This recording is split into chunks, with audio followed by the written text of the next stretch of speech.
അടുപ്പത്ത് വെക്കുക, ചൂടാക്കുക പാൻ. എപ്പോഴും ചെയ്യുന്ന പോലെ തന്നെ പാൻ ഒന്ന് ചൂടായതിനു ശേഷം നമ്മൾ അടുത്ത് ഒഴിക്കുന്നത് എണ്ണയാണ്. നമുക്ക് വേണമെങ്കിൽ വെളിച്ചെണ്ണ ഒഴിക്കാം. വെളിച്ചെണ്ണ ഒഴിച്ചാൽ അടിപൊളി. ഇല്ലെന്നാണെങ്കിൽ സൺഫ്ലവർ ഓയിൽ ഒഴിക്കാം. ഞാനിപ്പോൾ വെളിച്ചെണ്ണയാണ് യൂസ് ചെയ്യുന്നത്. ആവശ്യത്തിന് എണ്ണ ഒഴിച്ചു കൊടുക്കുക. എണ്ണ ഒന്ന് ചൂടാവാൻ നിൽക്കുക. എണ്ണ ഒന്ന് ചൂടായി കഴിയുമ്പോഴത്തേക്കും നമ്മൾ അടുത്തതിനകത്തേക്ക് കുറച്ച് ഹോൾ സ്പൈസസ് ആണ് ഇട്ട് കൊടുക്കുന്നത്. അപ്പൊ നമ്മൾ കുറച്ച് ഹോൾ സ്പൈസസ് ആണ് അതിനകത്ത് ഇട്ട് കൊടുക്കുന്നത്. ഞാനിപ്പോ ഇതിനകത്ത് സ്റ്റാർ അനീസും കരയാമ്പൂവും കുറച്ച് ഏലക്കയൊക്കെയാണ് ഇട്ട് കൊടുക്കുന്നത്. ഇതിപ്പോ നമ്മള് എണ്ണ സീസൺ ചെയ്യാനാണ്. എണ്ണ സീസൺ ചെയ്ത് കഴിയുമ്പോഴത്തേക്കും നമ്മൾ അതിനകത്തേക്ക് അടുത്ത ആഡ് ചെയ്ത് കൊടുക്കുന്നത് കുറച്ച് സവാളയാണ്. ഇത് 2 വലിയ സവാള ഞാൻ അരിഞ്ഞു വെച്ചാണ്, നീളത്തിൽ അരിഞ്ഞതാണ്.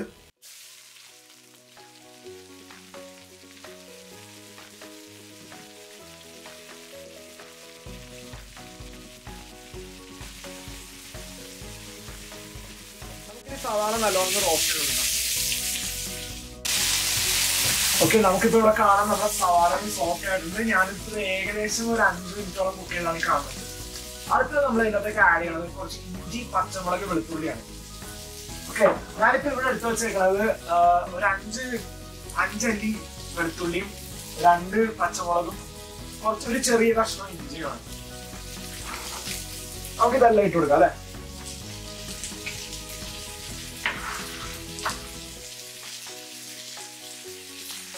സോ നമ്മുടെ ഇഞ്ചി, വെളുത്തുള്ളി, പച്ചമുളക് ഇതിനകത്ത് ഇട്ടിട്ടുണ്ട്. ഇത് എങ്ങനെ വേണമെങ്കിൽ നിങ്ങൾക്ക് ആഡ് ചെയ്യാത്തത്. ഇത് നിങ്ങൾക്ക് എങ്ങനെ വേണമെങ്കിൽ ആഡ് ചെയ്യാം. പേസ്റ്റ് ആയിട്ടാണെങ്കിൽ പേസ്റ്റ് ആയിട്ട് ആഡ് ചെയ്യാം, അല്ലെങ്കിൽ ചതച്ചാണെങ്കിൽ ചതച്ചാഡ് ചെയ്യാം, അരിഞ്ഞാണെങ്കിൽ അരിഞ്ഞാഡ് ചെയ്യാം. അതിനൊരു പ്രശ്നമല്ല. നമ്മളപ്പോൾ ഇവിടെ ഇഞ്ചിയും പച്ചമുളകും വെളുത്തുള്ളിയും കൂടി നല്ലോണം മിക്സ് ചെയ്ത് കൊടുക്കുന്ന സവാളയോടൊപ്പം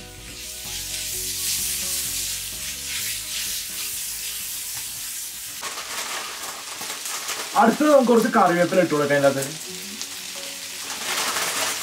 ഇതിപ്പോ ഏകദേശം ഒരു 2 ചെറിയ അല്ലി കറിവേപ്പില അതിനകത്ത് ഇട്ട് കൊടുത്തിട്ടുണ്ട്.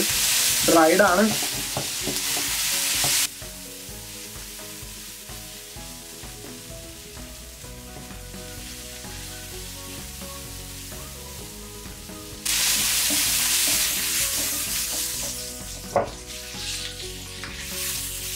നമുക്കിവിടെ കാണാൻ ഇതെല്ലാം നല്ലോണം മിക്സ് ആയിട്ടുണ്ട്.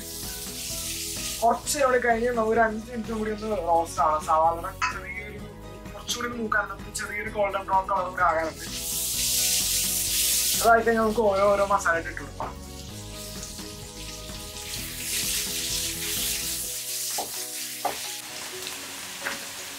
അടുത്തത് നമ്മൾ ആഡ് ചെയ്യണത് 1 ടീസ്പൂൺ മഞ്ഞൾപ്പൊടിയാണ്.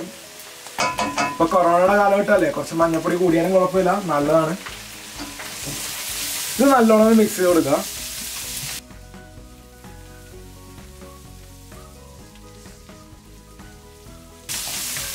ഞാനിപ്പോ ഫ്ലെയിം എപ്പോഴും കുറച്ചാണ് വെച്ചേക്കണത് ഏറ്റവും.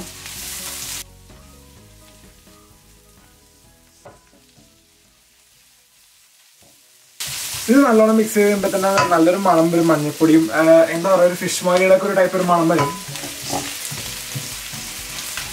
അടുത്തത് നമ്മൾ ഇതിനകത്തേക്ക് ആഡ് ചെയ്ത് കൊടുക്കുന്നത് കുറച്ച് കൊറിയാണ്ടർ പൗഡറാണ്.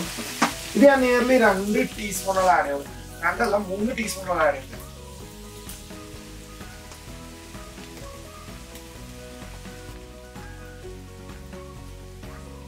കൊറിയാണ്ടറിനൊപ്പം തന്നെ ഞാൻ കുറച്ച് ഫെനൽ പൗഡർ ആഡ് ചെയ്യുന്നുണ്ട്. പെരിഞ്ജീരകത്തിന്റെ പൊടിയാണ്. ഇത് 1 ടീസ്പൂൺ ആഡ് ചെയ്യുന്നുണ്ട്. ഒപ്പം തന്നെ ഒരു 1/2 ടീസ്പൂണോളം കുരുമുളകിന്റെ പൊടി ആഡ് ചെയ്യുന്നുണ്ട്.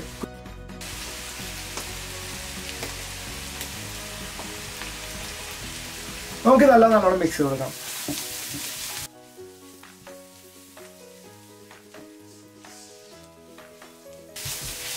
ഏകദേശം ഈ ഒരു മസാലയാണ് നമ്മൾ താറാവ് റോസ്റ്റ് ഉണ്ടാക്കുമ്പോഴത്തേക്കും ചെയ്യണത്. അത് നല്ല ടേസ്റ്റ് അല്ലേ കഴിക്കാനായിട്ട്, അല്ലേ? ഓക്കെ ഫ്രണ്ട്സ്, സോ നമ്മളിപ്പോൾ ഇട്ട മസാലയൊക്കെ മൂത്തുനിന്ന് കഴിയുമ്പോഴത്തേക്കും നല്ലൊരു മണമൊക്കെ വരും മൂത്തതിൻ്റെ. ഇപ്പം നമ്മൾ അടുത്ത് ആഡ് ചെയ്യണത് ഗരം മസാലയുടെ പൊടിയാണ്. ഞാനിപ്പോൾ ഇവിടെ ഏകദേശം 1 ടീസ്പൂണോളം ഉണ്ട് ഗരം മസാല പൊടി. നമുക്ക് ഇതും കൂടി ഇട്ട് നല്ലോണം മിക്സ് ചെയ്ത് കൊടുക്കാം.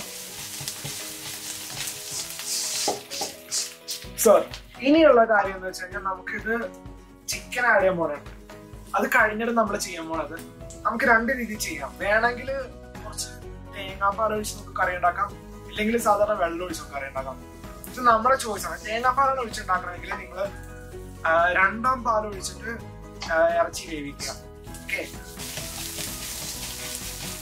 സോ നമ്മുടെ മസാല ഇട്ട് എല്ലാം കഴിഞ്ഞ് മസാലയൊക്കെ മൂത്ത് കഴിഞ്ഞിട്ട് നമ്മൾ അടുത്തത് ചെയ്യാന്ന് വെച്ച് കഴിഞ്ഞാൽ കുറച്ച് ചിക്കൻ ഇട്ട് കൊടുക്കാം. ഇതിപ്പോൾ ഞാനിവിടെ ഏകദേശം 1 കിലോ ചിക്കനാണ് എടുത്തേക്കുന്നത്. നമ്മളിവിടെ കുക്കറിൽ 1 കിലോ ചിക്കൻ ബ്രസ്റ്റ് വെച്ചിട്ടാണ് ഞാൻ ചെറിയ കറി കട്ടാണ് ചെയ്തേക്കുന്നത് ഇവിടെ. ഓക്കെ, ഇനി നമ്മൾ ചെയ്യാൻ പോകുന്നത് വെച്ച് കഴിഞ്ഞാൽ ചിക്കൻ ചെറുതായിട്ടൊന്ന് സീർ ചെയ്യാൻ പോകുകയാണ്. ചിക്കനിലെ വെള്ളമൊന്നും ഒഴിക്കാണ്ട് ചുമ്മാ മസാലയിലൊന്ന് മിക്സ് കൊടുക്കണം.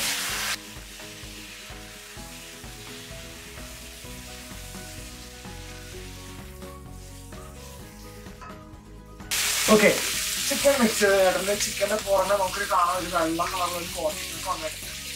അടുത്ത നമ്മൾ ആഡ് ചെയ്യാൻ പോകുന്നത് ഞാൻ നേരത്തെ പറഞ്ഞ പോലെ തേങ്ങാപ്പാൽ ഒഴിച്ചാണ് കുക്ക് ചെയ്യണമെന്നുണ്ടെങ്കിൽ 2-ാം പാൽ ഒഴിക്കുക. ഇല്ലെന്നുണ്ടെങ്കിൽ കുറച്ച് വെള്ളം ഒഴിച്ചാൽ മതി. ഞാനിപ്പോൾ ഇവിടെ തേങ്ങാപ്പാൽ ഒഴിച്ചാണ് കുക്ക് ചെയ്യണത്. അതുകൊണ്ട് ഞാനിവിടെ 2-ാം പാൽ ഒഴിക്കുന്നത്. സോ ഞാനിവിടെ ഒരു 1/2 ഗ്ലാസ് 2-ാം പാൽ എടുത്ത് വെച്ചിട്ടുണ്ട്.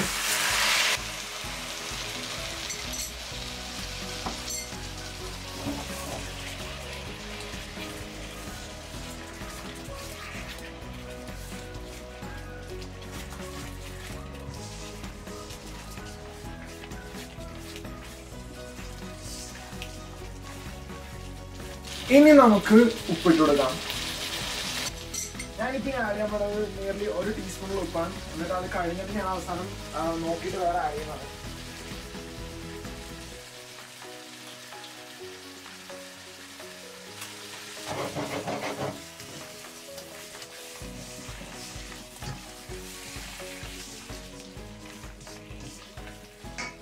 എനിക്ക് തേങ്ങാപ്പാൽ ഒഴിച്ചിട്ട് കുറച്ചും കൂടി മോയ്സ്ചർ വേണം തോന്നുന്നുണ്ട്. ഞാൻ കൊണ്ട് കുറച്ച് വെള്ളം കൂടി ഒഴിച്ചു കൊടുക്കണം.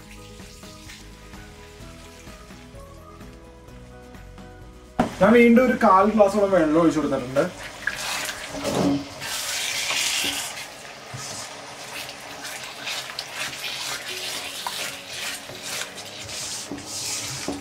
വേറെ ഒന്നുമല്ല, നമ്മളിപ്പോ ഒരു വോക്കിലാണ് കുക്ക് ചെയ്യണത്. വോക്കിൽ കുക്ക് ചെയ്യാനാണ്ട് പെട്ടെന്ന് മോയ്സ്ചർ ഒക്കെ ഒന്ന് ഡ്രൈ ആവും.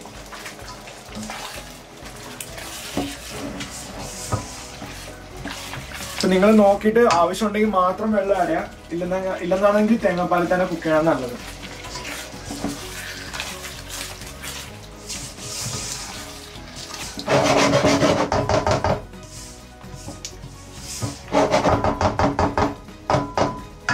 നമുക്കിത് മൂടി വെച്ച് ഏകദേശം ഒരു 5 മിനിറ്റോളം കുക്ക് ചെയ്യാം. സോ ഫ്രണ്ട്സ്, നമ്മുടെ ചിക്കൻ കറി ഇവിടെ ഏകദേശം റെഡി ആയിട്ടുണ്ട്. നമുക്കിവിടെ കാണാൻ നമ്മുടെ ചിക്കനൊക്കെ വെന്തിട്ടുണ്ട്. ഞാനിതിപ്പോൾ ഏകദേശം ഒരു 5 മിനിറ്റോളം മൂടി വെച്ച് കുക്ക് ചെയ്താണ് ഈ കാണുന്നത്. ചിക്കനിന് വെള്ളമൊക്കെ ഇറങ്ങി വന്നിട്ടുണ്ട്. നമ്മൾ അടുത്തത് ചെയ്യാൻ പോകുന്നത് എന്താ വെച്ച് കഴിഞ്ഞാൽ നമ്മുടെ മസാലയൊക്കെ വെന്തിട്ടുണ്ട്, എല്ലാം റെഡി ആയിട്ടുണ്ട്. ഇതിപ്പോൾ ഇനി ഫൈനൽ ടച്ച് ആവും. നമ്മൾ അടുത്തത് ചെയ്യാൻ പോകുന്നത് വെച്ച് കഴിഞ്ഞാൽ കുറച്ച് വിനാഗിരി ഒഴിച്ചു കൊടുക്കാൻ പോകുന്നത്. ഇതിലേക്ക് നിയർലി 1 ടീസ്പൂണോളം വിനാഗിരി, സോറി 1/2 ടീസ്പൂൺ മതിയാവും. പിന്നെ നോക്കിയിട്ട് വേറെ ഇട്ടാൽ മതി.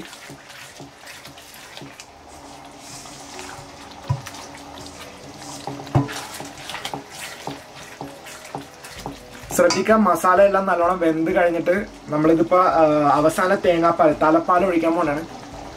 അതിന് മുമ്പായിട്ടാണ് ഞാനിപ്പോൾ വിനാഗിരി ഒഴിച്ചത്. വിനാഗിരി ഒഴിച്ചിട്ട് നല്ലോണം തിളക്കണം. അപ്പോഴാണ് നമ്മൾ തേങ്ങാപ്പാൽ തലപ്പാൽ ഒഴിക്കുമ്പോഴേക്കും അത് തിരിയാതിരിക്കുന്നത്.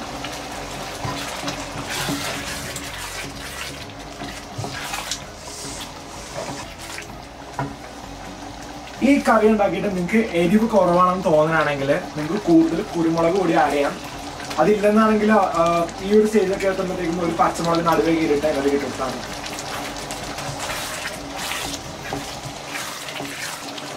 സോ എനിക്കിവിടെ വിനാഗിരിയുടെ മാവൊന്നും കിട്ടണം, പക്ഷെ കറിയിൽ ചെറിയൊരു പുളിപ്പുണ്ട്. അതാണ് എനിക്ക് വേണ്ടത്. അടുത്തത് ഞാൻ ഇനിയിപ്പോൾ ആഡ് ചെയ്യാൻ പോകുന്നത് വെച്ച് കഴിഞ്ഞാൽ ഫയർ ഓഫ് ചെയ്ത് കഴിഞ്ഞിട്ട് തലപ്പാൽ ഒഴിക്കാൻ പോകുന്നത്.